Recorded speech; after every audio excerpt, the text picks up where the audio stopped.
எப்போவுமே பேக்கரியில் வாங்கி சாப்பிட்ற கோகோனட் பன் இன்றைக்கி நம்ம வீட்டிலையே செய்யலாம் வாங்க.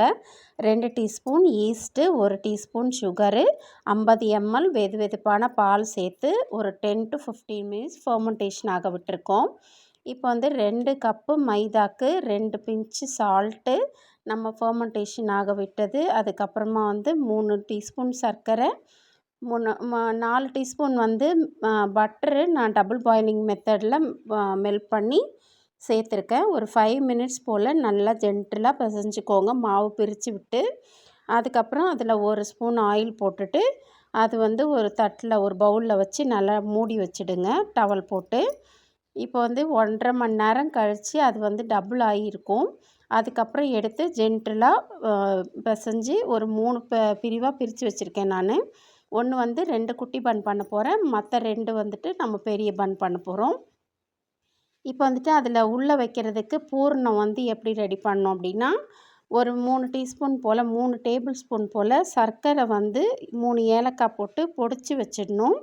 அதுக்கப்புறம் கொஞ்சம் செரீஸு, டூட்டி ஃப்ரூட்டி, அதுக்கப்புறம் 1.5 கப்பு நல்லா அழுத்தி எடுத்த தேங்காய் எடுத்திருக்கேன் நான், துருவி எடுத்திருக்கேன் தேங்காய். நீங்கள் ட்ரை கோகோனட் கூட இருந்தால் எடுத்துக்கலாம். இப்போ செரிலாம் நான் பொடியாக நறுக்கி வச்சுருக்கேன். இப்போ நம்ம எடுத்த பூரணத்துக்குரியது எல்லாத்தையுமே நம்ம மிக்ஸ் பண்ணி எடுத்துக்கலாம். நல்லா கலர்ஃபுல்லாக இருக்கும். டூட்டி ஃப்ரூட்டி, செரிலாம் போட்டிங்க அப்படின்னா. நீங்கள் வேணால் நட்ஸ் எல்லாம் கூட போட்டுக்கலாம். இதில் குழந்தைங்களுக்கெல்லாம் ரொம்பவே பிடிக்கும்.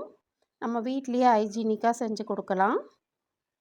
இப்போ எல்லாத்தையும் மிக்ஸ் பண்ணிவிட்டு நம்ம 1 பிளேட்டில் ரெடி பண்ணி வச்சுருக்கோம் இல்லைங்களா, பன்னுக்கு பேஸ் மாவு. அதில் எல்லாத்தையும் அசெம்பிள் பண்ணிடலாம். 2 குட்டி பன்னு அழகாக ரவுண்டாக ரெடி பண்ணி வச்சுருக்கோம். அதையும் ஃபில் பண்ணிடலாம் நம்ம வச்சுருக்க பூரணத்தில். சூப்பர் டேஸ்ட்டாக இருந்தது ஃப்ரெண்ட்ஸ், சாஃப்டாக. அதாவது நம்ம பேக்கரியில் வாங்கிட்டு வரும்போது கொஞ்சம் ஹார்டாக இருக்கும். இது நம்ம வீட்டிலேயே செய்கிறதுனால ரொம்ப சாஃப்டாகவே இருந்தது. நீங்கள் இந்த டைமில் அவன் கொஞ்சம் 40 மினிட்ஸ் வச்சுட்டு 10 மினிட்ஸ் ஃப்ரீ ஹீட் ஆகிட்டதுக்கப்புறமா நம்ம இது உள்ளே வச்சிடணும். நம்ம ரெடி பண்ணி வச்சுக்கிறது கொஞ்சம் பிளேட்க்கு மாற்றினது கொஞ்சம் பால் திக்கான பால் கொஞ்சம் ஸ்ப்ரெட் பண்ணிக்கோங்க மேலே. அப்போ தான் நல்லா கலர்ஃபுல்லாக இருக்கும்.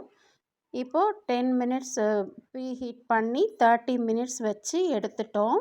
சூப்பராக கலராக ரெடி ஆகிடுச்சு பாருங்கள். செம்ம சாஃப்டாக நல்லா லேயரோட ரெடியாக இருந்தது பன்னு. எனக்கு இந்த குட்டி பன் ரொம்ப பிடிச்சிருந்தது.